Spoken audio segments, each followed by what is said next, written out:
Oi, boa noite. Hoje vamos falar um pouquinho sobre a fisiologia do sistema linfático, né? Que a gente vai falar alguns conceitos novos a respeito de pressão coloidosmótica, algumas pressões que têm definição própria no sistema linfático, e é por esse motivo que eu não coloquei essa aula junto lá com o sistema cardiovascular, né? Que o sistema cardiovascular, como vocês viram, já era bem extenso. Esse material tá para vocês lá no material de apoio, já vou colocar para ter acesso, tá? Não vou deixar para liberar os slides depois, já vou colocar logo, porque tem gente que não consegue assistir o vídeo, então acompanha pelo menos pelos slides, tá? E aí a gente vai conversando um pouquinho sobre o sistema linfático. Como vocês já sabem, né, desde a aula lá de anatomia, as circulações linfáticas e circulação sanguínea também, elas estão intimamente relacionadas. É por isso que hoje a gente fala de sistema cardiovascular, né? Que a gente pega toda a rede de vascularização do organismo junto com os ductos linfáticos também. E aí os capilares linfáticos, a rede de capilar linfática, né, que a gente tem aqui, como vocês conseguem observar na imagem, o verdinho, ele está intimamente ligado ali aos vasos sanguíneos e eles são compostos, são dotados de alta permeabilidade. O que significa isso? Já é feito dessa forma para que fique fácil a transferência de fluidos, né? Então, permite a passagem de proteínas, de alguns cristais e principalmente a passagem de água, né? Onde a gente vai ter, então, a formação da linfa. A linfa de todo o corpo, né, de todo o nosso organismo, ela circula mais lenta em relação ao sistema cardiovascular, onde passa todo o sangue corporal, porque a gente tem uma bomba propulsora para que aconteça isso, que é o coração, a bomba contrátil. Mas essa linfa ela vai retornar ao organismo através da circulação sanguínea, por meio de dois grandes troncos, que eu não sei se vocês vão conseguir observar aqui na imagem. Né? Um desses troncos é chamado de ducto torácico, que é formado aqui principalmente pela veia subclave, e aí a gente tem a jugular também, que tem um papel importante. E o ducto linfático direito. O ducto torácico ele vai receber a linfa vinda de membros inferiores. Então, tudo que é carregado lá dos membros inferiores é recebido através do ducto torácico, enquanto no hemitórax direito. Enquanto a outra metade do pescoço e hemitórax esquerdo vai receber principalmente a linfa que é carregada do sistema intestinal, dos troncos intercostais, da parte lobar mais próxima, que é a região pulmonar. Não sei se vocês conseguem observar a minha seta aqui. Tá? Aqui nada mais é, esse que é o ducto? É uma dilatação dos vasos linfáticos para que essa linfa consiga retornar, para que o sistema linfático consiga retirar todas as escórias possíveis, né, do sistema linfático, porque só o sistema linfático sozinho não consegue fazer isso. A gente tem que passar por uma filtração renal, que vocês vão ver lá no sistema renal. Então, esse ducto, ele vai recolher essa linfa proveniente de todo o corpo, com algumas escórias metabólicas que não são utilizadas mais, e retornar ela para a corrente sanguínea para ela ser eliminada lá no sistema renal, né? Quando tem já a formação da urina. Porque toda a linfa ela vai ser coletada e ela é filtrada pelo sistema linfático através de uma rede de gânglios ou linfonodos, né? Onde a gente tem disponível aqui dentro dessa rede de capilares linfáticos diversos nódulos linfáticos. E aí algumas moléculas elas são grandes e não conseguem passar através dessa rede permeável, mas as pequenas moléculas em geral conseguem já ser filtradas aí mesmo. E aí o fluxo dessa linfa, consequentemente, é mais lento, né, em relação ao sangue.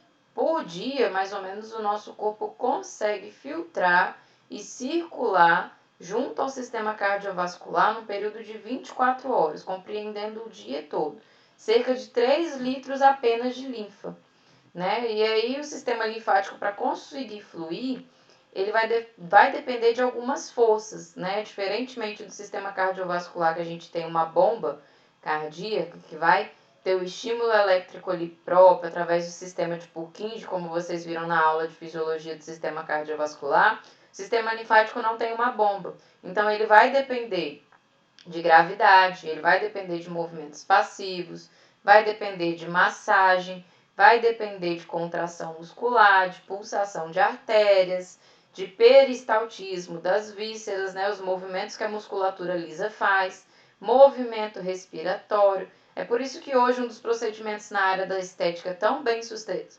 sucedido é a drenagem linfática, porque a pressão que a gente tem gravitacional faz com que haja um acúmulo, às vezes, dessa linfa, que vai causar o edema, que eu vou explicar nessa aula mais à frente para vocês o que é esse edema. E aí, como eu acabei de falar para vocês, ele depende de forças externas e forças internas para conseguir circular. O que a drenagem linfática faz? Ela consegue mobilizar esse fluido, essa linfa, esse fluido linfático que é produzido e ele caminha dentro de todos esses vasos linfáticos aqui.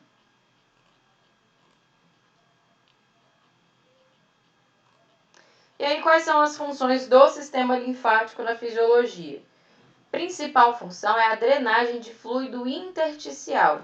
Vocês viram lá naquela aula introdutória de fisiologia humana que a gente tem um espaço intersticial e nesse espaço intersticial nós temos o fluido intersticial, que é formado principalmente por plasma sanguíneo, plasma celular, escórias metabólitas. Então, a função principal do sistema linfático é a drenagem desse fluido. Principalmente porque eu acabei de falar com vocês que nesse fluido é onde estão presentes as escórias metabólicas. O que são escórias? É tudo aquilo que não precisa para o meu corpo, que o meu corpo já absorveu o que tem que absorver e ele precisa eliminar. Além de ter a função também de transporte de lipídios, como os triglicerídeos, e vitaminas lipossolúveis do trato gastrointestinal ao sangue, para que o sangue consiga carregar essas vitaminas depois ao seu ponto de origem, onde essa vitamina vai conseguir ter um mecanismo de ação para trazer benefício a nível celular, além de proteção contra invasões, né? Porque lá no sistema linfático que nós temos grande produção, armazenamento e transporte das células de defesa do nosso corpo, que são chamadas linfócitos. Então, para a gente começar a entender um pouco desse mecanismo fisiológico do sistema linfático. A linfa, ela é coletada e ela vai ser filtrada pelo sistema linfático. É o primeiro processo de filtração de escórias metabólicas que a gente tem. Chegando lá no sistema digestório, vocês vão ver que a gente tem metabolismo hepático, e chegando lá no sistema renal, vocês vão conseguir observar que nós temos também o metabolismo renal, que metabolizar uma substância significa eu eliminar ela do meu corpo. Então, essa linfa ela vai ser coletada dos vasos sanguíneos, ela vai ser filtrada no sistema linfático e, posteriormente, ela vai ser lançada na corrente sanguínea de novo. Por que que é um ciclo? Porque é apenas na corrente sanguínea que a gente vai conseguir fazer a eliminação dessa linfa, desses produtos metabólicos que o corpo não precisa mais. Então, quando esse sistema linfático, por algum motivo, ele não consegue lançar essa linfa, desembocar essa linfa de novo no sistema circulatório, essa linfa ela não vai conseguir alcançar o sistema renal e, consequentemente, ela não vai conseguir também ser filtrada lá pelo processo de filtração glomerular renal, vocês vão ver lá na fisiologia do sistema renal, e, consequentemente, ela não vai compor ali a formação de urina para ela ser eliminada. Aí deixa eu dar uma respirada aqui que eu acho que eu acelerei um pouquinho, né? Como eu já mencionei para vocês, as moléculas pequenas, na sua grande maioria, elas vão diretamente para o sangue, né? Elas não têm dificuldade de ser lipossolúveis ali na membrana dos capilares linfáticos e elas vão ser conduzidas pelos capilares sanguíneos até serem metabolizadas. Já as grandes partículas, elas vão conseguir alcançar o sistema linfático somente através do processo de filtração. Se esse sistema linfático conseguir filtrar.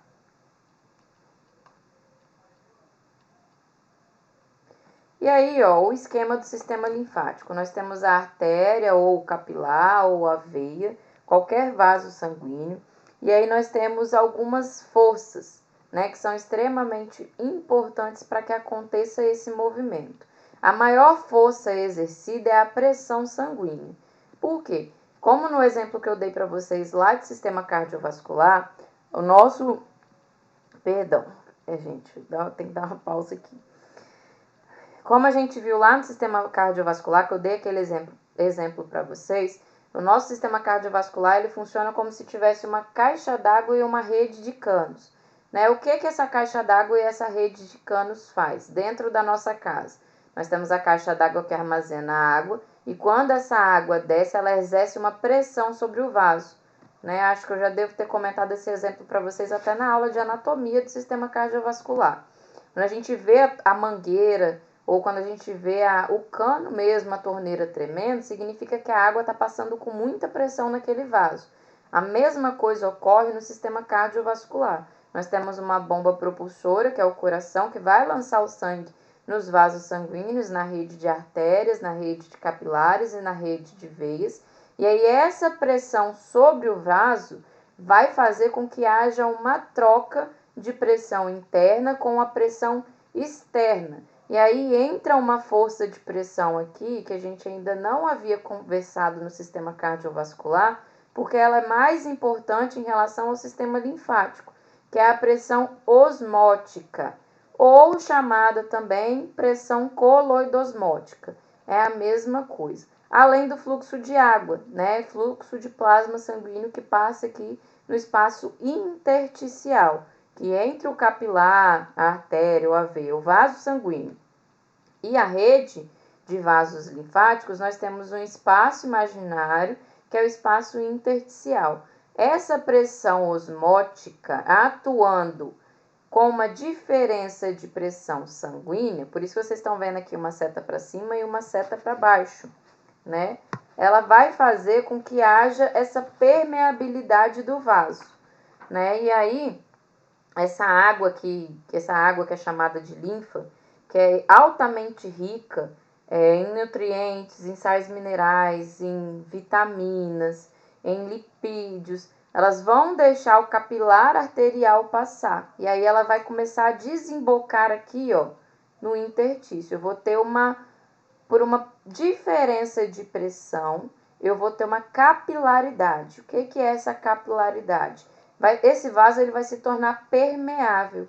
Então, essa linfa, essa água, ela vai sair para o espaço intersticial, por isso que está escrito aqui, ó, o líquido permanece no interstício, onde algumas células vão retirar os elementos necessários para o seu metabolismo. Né? Essa linfa está rica em glicose, a célula precisa de glicose para ter energia. É esse momento aqui que acontece o aproveitamento dessa linfa, que já se trata de um processo de filtragem. Né? Antes mesmo de adentrar o capilar linfático, o sistema linfático já está trabalhando ali nessa filtração através da diferença de pressão coloidosmótica. Né? E aí, em seguida, o líquido intersticial, por meio de diferença de pressão, também vai retornar à rede de capilar venoso. Diferença de pressão, não só pressão arterial, pressão dos vasos, a pressão do fluido capilar, mas a pressão que a gente tem também influência. Ó, gente, eu trabalho com vacina, aí fica influência na minha cabeça. Influência, tá? A gente tem influência de meios externos. Então, uma massagem que essa pessoa faz vai auxiliar o retorno dessa linfa para os vasos sanguíneos, para ela ser eliminada e diminuir o que a gente chama de retenção de líquido. Ou até mesmo a gente ouve falar bem assim, não pode viajar no avião tantas horas só sentado, precisa levantar no ônibus, precisa levantar e caminhar um pouquinho. Por quê? Né? Porque a nossa força gravitacional, ela vai exercer uma pressão significativa nesses vasos linfáticos, uma vez que esses vasos linfáticos não têm uma bomba para conseguir puxar essa linfa novamente para a rede de vasos sanguíneos.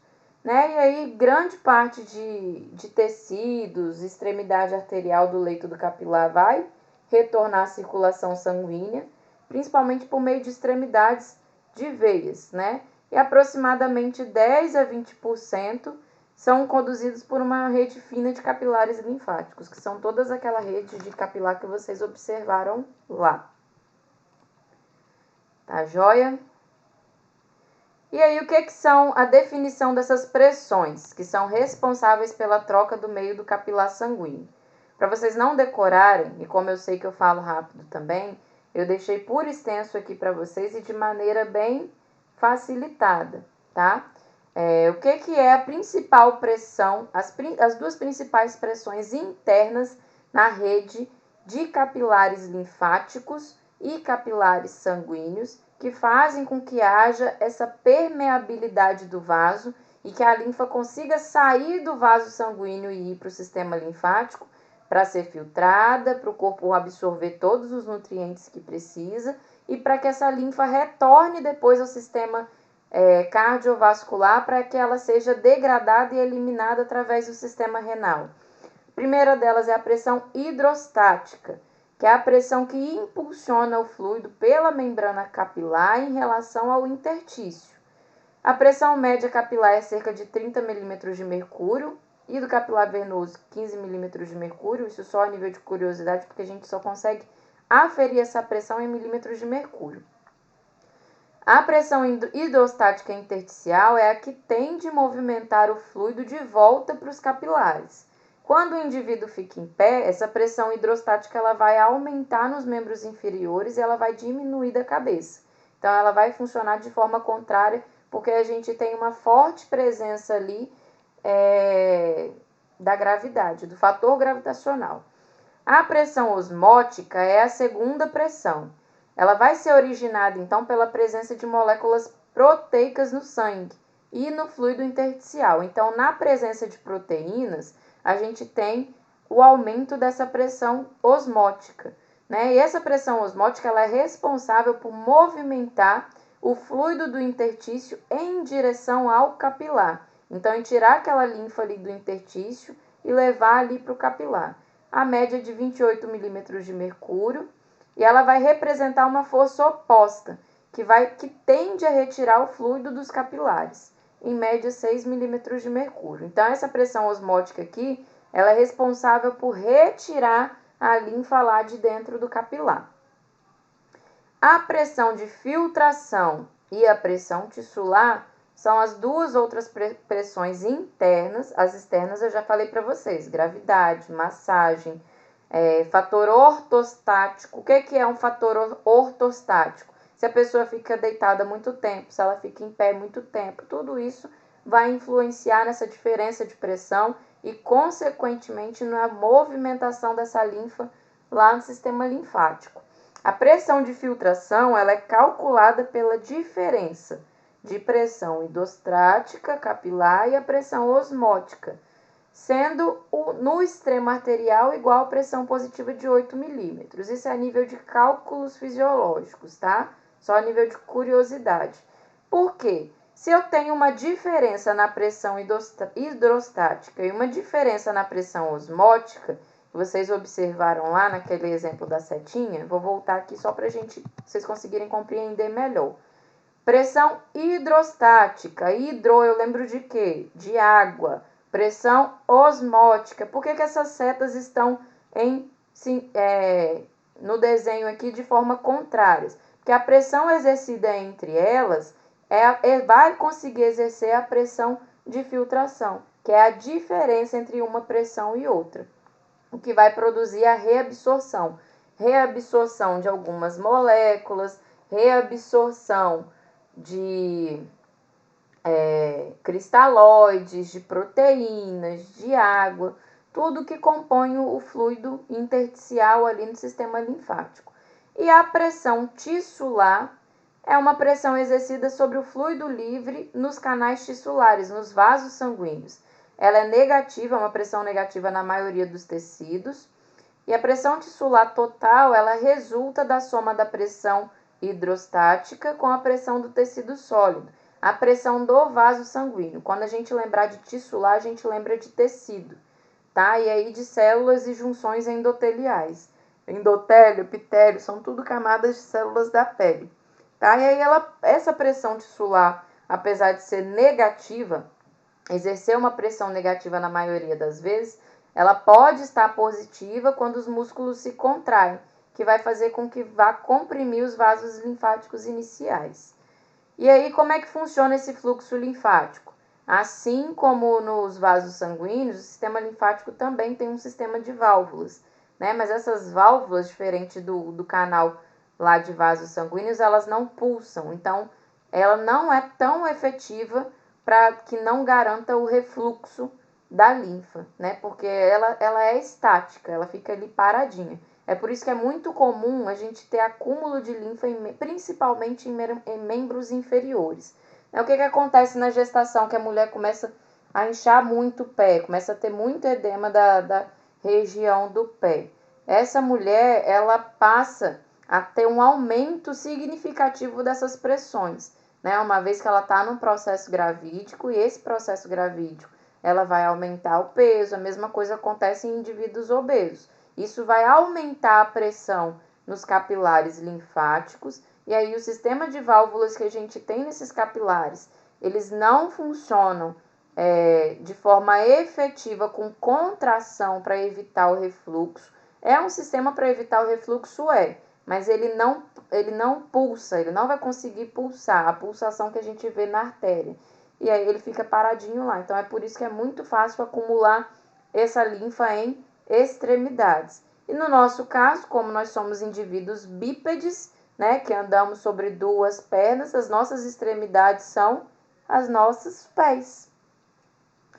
A linfa, então, ela é derivada do líquido intersticial, como eu falei para vocês, expliquei para vocês, que flui para capilares linfáticos. Então, o que é a linfa, professora? É o que está dentro do vaso linfático? Não, a linfa ela é retirada do vaso sanguíneo e ela vai ficar ali no espaço intersticial até ela começar a participar do processo de filtração. O que é o processo de filtração? É onde as células do organismo que estão presentes nesse espaço intersticial começam a recaptar o que ela precisa para ela. Proteína, nutrientes, grandes partículas, como a glicose, por exemplo, ela é considerada uma molécula grande. E aí a célula já começa a captar a glicose desde ali. Nós temos, então, esquematicamente falando, as artérias, onde dentro das artérias vão ser produzido plasma, os capilares sanguíneos, onde nós temos plasma, e o espaço intersticial, onde nós vamos ter o fluido intersticial. A junção do que sai da artéria, do que sai do capilar sanguíneo, que são os plasmas, junto com o fluido intersticial, que já está presente ali no espaço intersticial, vai formar nos capilares linfáticos de vasos aferentes o que a gente chama de linfa. E aí dentro dos gânglios linfáticos, que são essas nodulações aqui, são responsáveis principalmente pela produção de células de defesa do nosso organismo, né? Essa linfa vai circular até ela sair pelos vasos eferentes e retornar às artérias e aos capilares sanguíneos para o que for produto de degradação ser eliminado. Vasos eferentes, troncos linfáticos. Nós temos o ducto torácico e o ducto linfático direito. E aí os vasos sanguíneos, onde tem essa grande captação de líquido intersticial e de plasma para a formação da linfa, veia jugular interna esquerda e a veia subclávia esquerda, e a veia jugular interna direita e veia subclávia direita. São os principais vasos sanguíneos para captação de linfa, né? E a entrega de linfa também estão situadas aqui, na região do pescoço. Linfonodos, né? Externamente, é uma cápsula de tecido conjuntivo denso, chamada de gânglio, né? E internamente ele é composto por folículos. O que são esses folículos? Nossas células de defesa do corpo, né? Nós temos os linfócitos T, que são substâncias antimicrobianas. Num processo de HIV, por exemplo, o que o vírus do HIV faz? Ele vai atacar justamente essas células aqui lá no linfonodos, os linfócitos T. É por isso que o indivíduo soropositivo precisa fazer acompanhamento do que a gente chama de TCD4, né? 2 vezes ao ano ou 1 vez ao ano, vai depender de como está a quantidade dessas células no organismo desse indivíduo. Ele precisa fazer esse controle para saber se está tudo certo ou se o vírus está conseguindo se replicar, que é abaixo de 350 milímetros cúbicos de linfócitos T no organismo, esse indivíduo ele vai entrar num quadro de AIDS. Então, ter HIV, como vocês já devem saber, não é a mesma coisa que ter AIDS. A pessoa ela entra no quadro de AIDS, da síndrome da imunodeficiência humana, quando o corpo dela fica deficiente de células que vão garantir a proteção.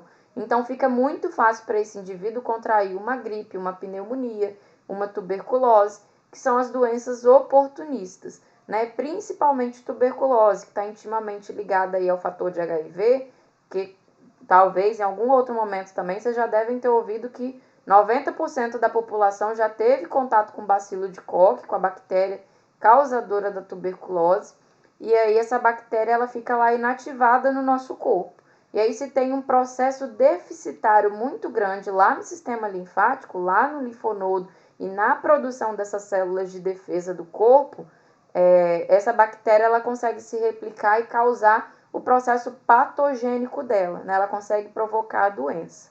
E aí dentro dos linfonodos nós temos também os macrófagos, que são responsáveis pela fagocitose, e linfócitos do tipo B, que também são anticorpos. O que é aquele termo que a gente ouve falar bem assim, fulano falou que está com gânglio infartado, né? Ou está com uma íngua, que é mais comum, termo íngua. Gânglio infartado já é mais comum na área da saúde.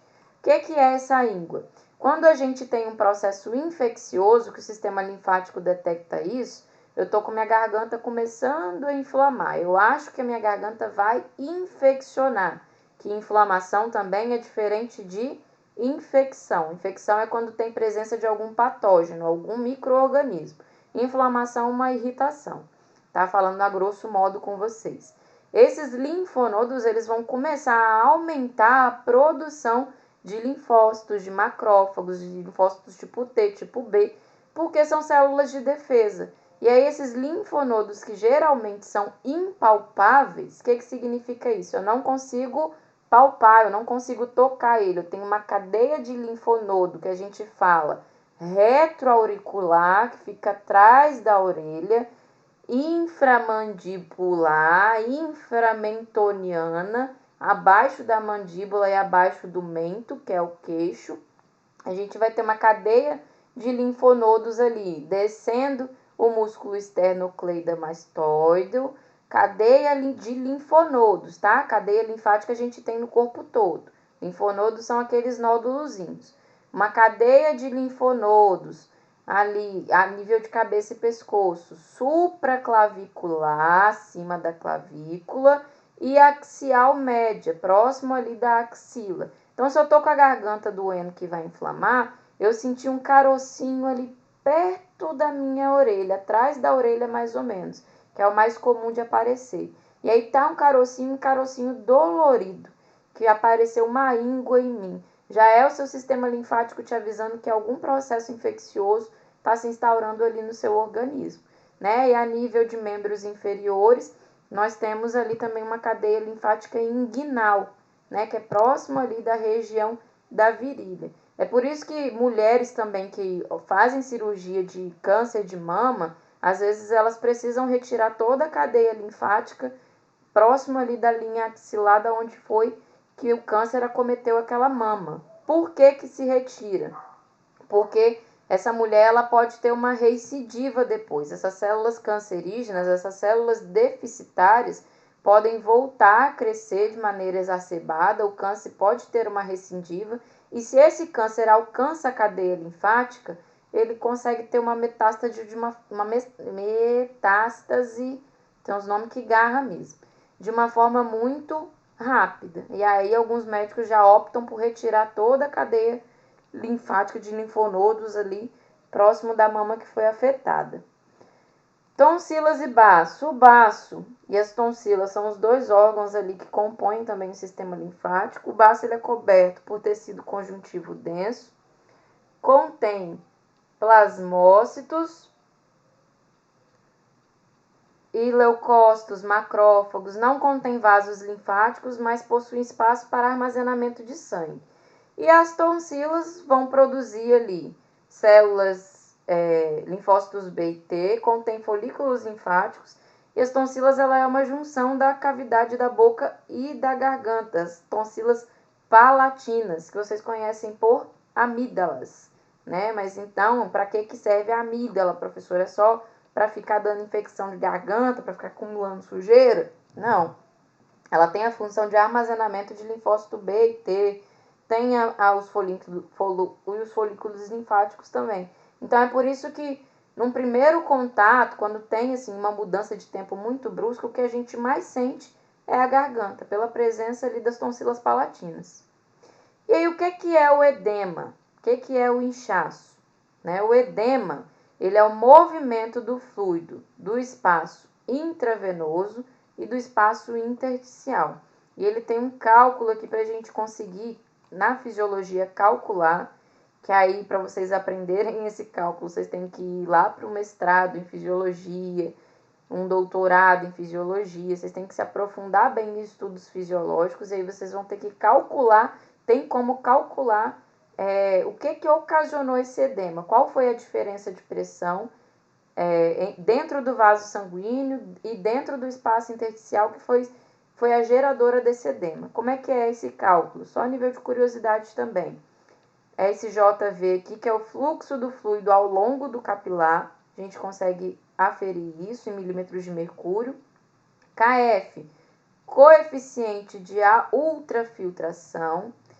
PC, pressão capilar hidrostática, menos a pressão intersticial hidrostática, menos a pressão capilar oncótica ou coloidosmótica e a pressão intersticial oncótica ou colodosmótica, é a mesma coisa.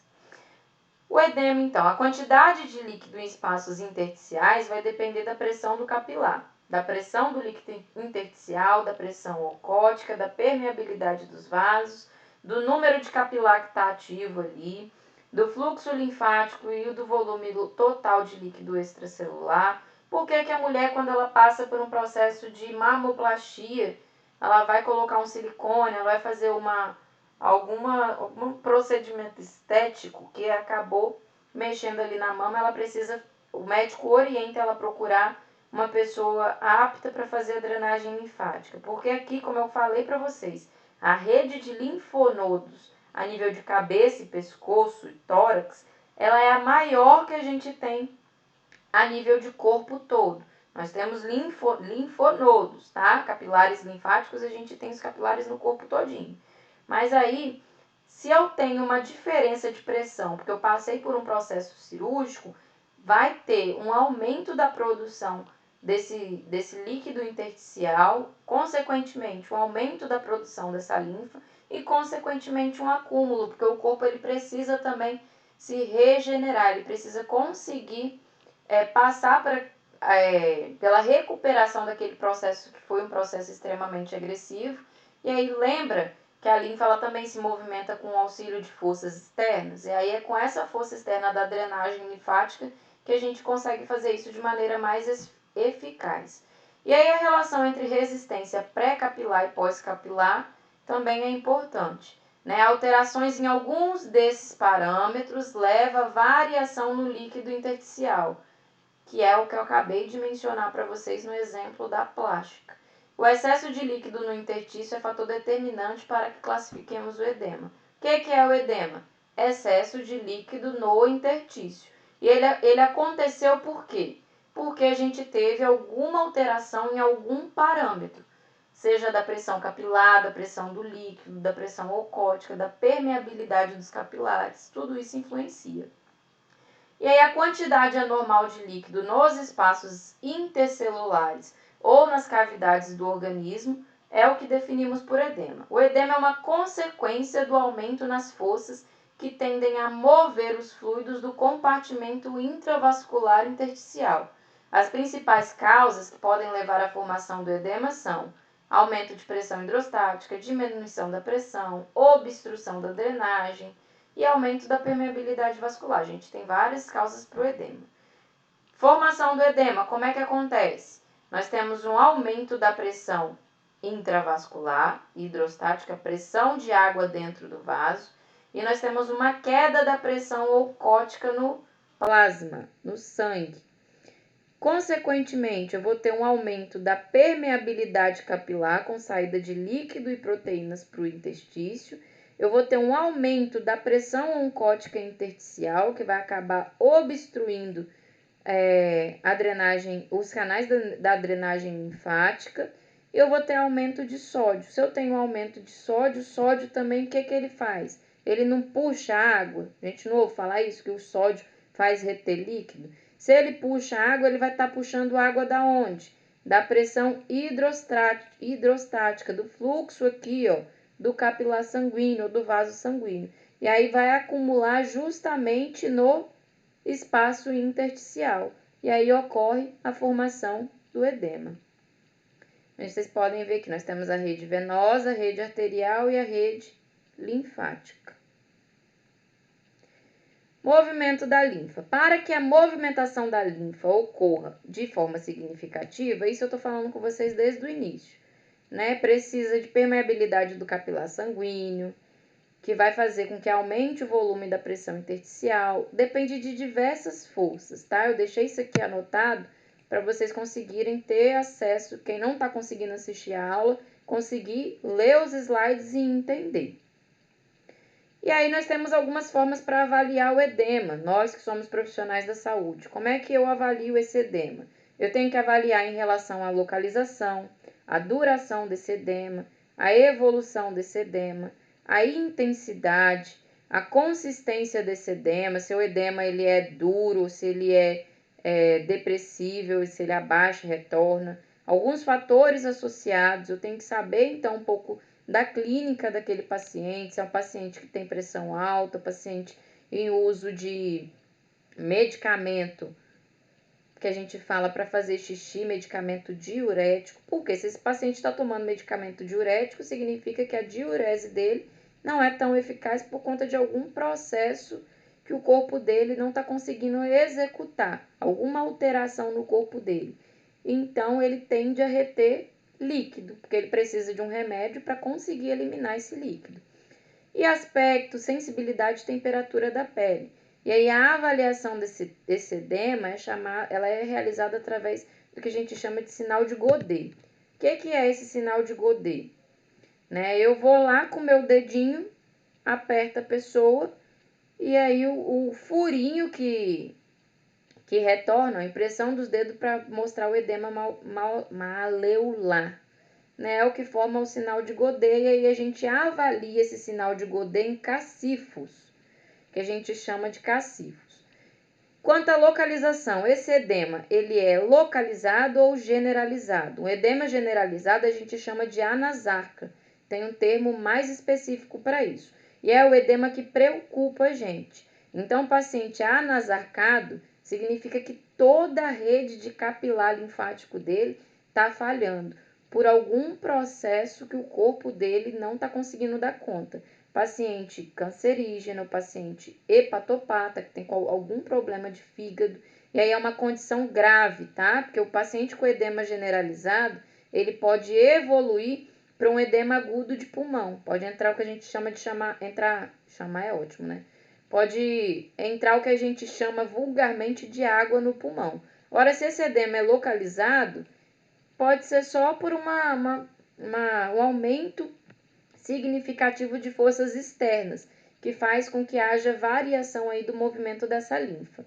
E a intensidade a gente avalia em cacifo, de 1 cruz a 4 cruzes. Então, o máximo que eu consigo avaliar são 4 cruzes. Isso aqui eu estou explicando para vocês, principalmente em relação à avaliação de cacifo, tá? Para que se vocês vejam no livro depois, vocês saibam do que se trata, esse monte de tracinho. Mas é utilizado para quem for trabalhar lá na estética, se tratando da biomedicina, tá? Um biomédico, ele avalia em cacifo já. Não sei dizer a vocês se um profissional esteta aprende esse tipo de avaliação para evoluir no prontuário do paciente, por exemplo. Mas um biomédico, que já é um profissional de formação mais aprofundada no assunto, avalia em cacifo. Então, um edema de cacifo de 4 cruzes significa que ao sinal de Godet, eu apertei aqui, ó, esse aqui com certeza é um edema de 4 cruzes, afundou bastante. e aí nisso que afundou bastante, ele demorou a retornar. E aí cada cruzinha dessa tem um tempo mínimo para ser avaliado, que eu conto no relógio. Afundou, mas voltou com 2 segundos. Então, a gente coloca só uma cruzinha. A gente fala que esse edema, ao sinal de Godet, ele é um cacifo, uma cruz para mais 4. Né? De 4 cruzes, foi uma cruzinha só. A gente avalia a consistência, o grau de resistência que se encontra ao comprimir a região afetada. Se ele é duro, significa que maior resistência para se obter a fóvea, que é aquele buraquinho. Pode ser pela existência de proliferação fibroblástica, fibrose, que ocorre em edema de longa duração e com repetidos surtos de inflamação. E se ele é mole, ele é facilmente depressivo e não tem uma duração muito prolongada. A gente avalia a elasticidade, observando a volta da pele à posição primitiva, quando se termina a compressão. Se esse edema ele é elástico, se a fóvea perdura pouquíssimo tempo, um edema inflamatório, por exemplo, eu só apertei lá e ele voltou na hora. Ou se ele é inelástico, a pele comprimida ela demora a voltar para a posição normal, a posição primitiva, que é muito comum em síndrome nefrótica, que são pacientes renais, e pacientes com insuficiência cardíaca congestiva, ICC. E aí a gente observa também temperatura da pele. Se a pele está fria, significa que é só uma alteração na irrigação local. A pessoa ficou em pé muito tempo e está com o pé inchado. Agora, se essa pele está quente e tem edema, significa que ali tem um sinal inflamatório, tem um processo de inflamação instaurado ali. Ou se a pele está normal. A gente avalia também a sensibilidade, se esse edema ele é doloroso, porque indica um sinal inflamatório, ou se ele é indolor. E outras alterações da pele também, a coloração da pele, se essa pele está normal, se ela está mais pálida, se ela está roxinha, se ela está vermelha. Se é uma pele lisa e brilhante, significa que esse edema é recente e intenso, ou uma pele lisa e brilhante também em alguns processos de infecção bacteriana. O edema fica com essa característica. Se essa pele está espessa, esse edema significa que ele é de longa duração. Ou se é uma pele enrugada, é um processo de resolução do edema. Então, tudo isso é importante avaliar.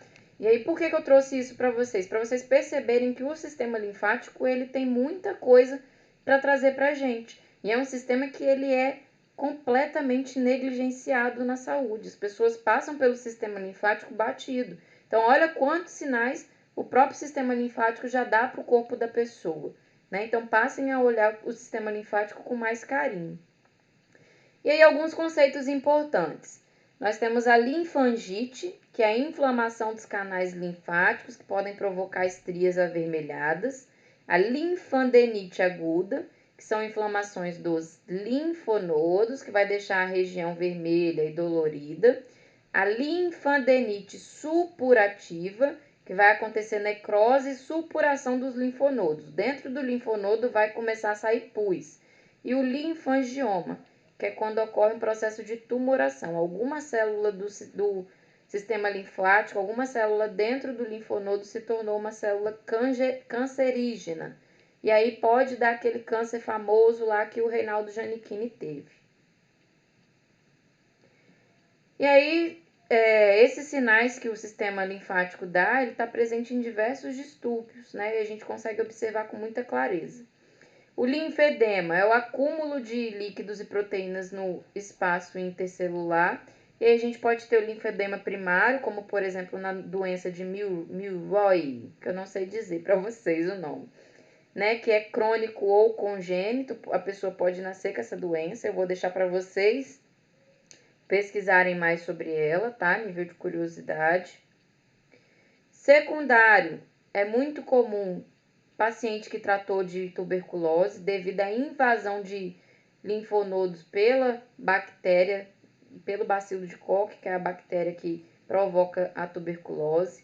Pós-linfangítico é uma inflamação dos vasos linfáticos que provoca obstrução do calibre, né, muito comum em erisipela, né, que é uma bactéria também que provoca aquela doença que pode ser bolhosa ou não bolhosa, que é de difícil tratamento.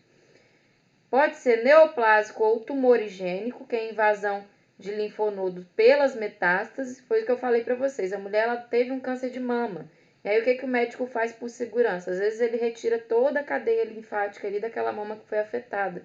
Porque se esse câncer voltasse a ter uma recidiva, se ele alcançar o sistema linfático, ele vai dar uma metástase muito rápida, porque a rede linfática ela consegue alcançar todos os órgãos do corpo. E pode ser pós-traumático também, né? Através de cirurgias que vão romper vasos linfáticos. Tudo isso pode provocar edema. Outra coisa que pode provocar o edema também é uma doença chamada filaríase, né? Que acontece uma obstrução dos vasos linfáticos por uma bactériazinha chamada Escherichia bancroft. Tem um período de incubação aí de 9 a 12 meses e o agente que transmite é o mosquito Culex, né, do tipo Culex, só a fêmea que transmite, Quinquefaciatus.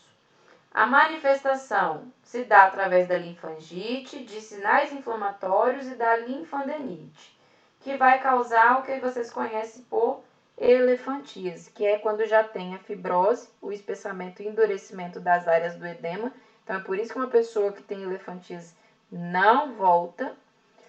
E a hipertrofia, o edema persistente, né? Como está aqui, ó, nas imagens, provocada por aquele parasita lá. É feito com tratamento farmacológico, né? Ou tratamento cirúrgico, que vai fazer a remoção do tecido subcutâneo e vai tratar com enxerto e tentar retirar esse parasita. Alguns cuidados que a gente tem que ter com paciente que apresentar edema, pessoa que apresentar edema. Eu trouxe esses cuidados porque muitos de vocês têm interesse em migrar para a área da estética, né? Então, de repente, a nível de curiosidade, é legal vocês verem isso na disciplina também. Higienização da área, uso de dispositivos com compreensão externa, aquelas meias compressivas, elevação do membro, realização de exercício passivo e ativo, drenagem linfática manual, que é extremamente importante, cuidados com enxerto de pele, se for o caso do paciente que precisou passar por uma enxertia devido ao processo de elefantíase, que já fibrosou, já ficou duro. Cuidados com comorbidades que pode causar, como por exemplo a dor lombar, as lesões da pele, porque vai esticar a pele demais, e com o isolamento social, tá? Isso aqui é extremamente importante, porque a gente pensa que é besteira. Mas o que a gente ouve quando a gente vê uma pessoa brincando com a outra que está com o pé demasiado? Ah, isso aí é um pé inchado, é um pé de cana. A pessoa talvez nem ingere bebida alcoólica e acaba recebendo esse tipo de apelido. E aí ela tende a se isolar. Então, a partir de hoje, vocês vão olhar o sistema linfático com bastante carinho, tá bom? E agora chegou a hora de vocês estudarem, né? Realizar um plano de cuidados alimentares para a turma da nutrição. Vocês vão observar o que melhora esses fatores aí do sistema linfático para que não haja edema. Ou um plano terapêutico com técnicas da biomedicina, que vocês vão pesquisar, seja na área de estética ou da biomedicina avançada, ou seja para a oferta de exames, para esse pacientezinho aqui que eu coloquei para vocês, ó. MMS, um paciente de 65 anos do sexo masculino, nasceu lá no Ceará, mas ele veio dessa cidade aqui de Pacajus. E aí ele já é um paciente aposentado, foi diagnosticado com diagnóstico de erisipela bolhosa, que vocês já viram que causa um edema. Trouxe o exemplo da erisipela na aula para vocês. É um paciente idoso, tem histórico de queda, tem histórico de febre. Então, ó, se é uma bactéria e ele está dando febre, ele já está no processo ali de infecção. E tem um edema de cacifo ao sinal de Godet, né, em membros inferiores. Ele está com dificuldade de respirar e nos membros inferiores ele apresenta o edema de cacifo 4 para mais 4. Então, é o maior edema possível. Está com a pele vermelha, tem lesão bolhosa a 48 horas. O antecedente esse paciente é um paciente que teve câncer de próstata e retirou essa próstata há mais ou menos 10 anos. É um paciente que está tratando tuberculose. Vocês viram lá que a tuberculose também, ela pode afetar, né? Antecedentes, tá? Tratou tuberculose há 25 anos. é um paciente diabético e ele ainda apresenta sujidade nos pés. Então, o que pode acontecer no pé desse paciente que está com edema?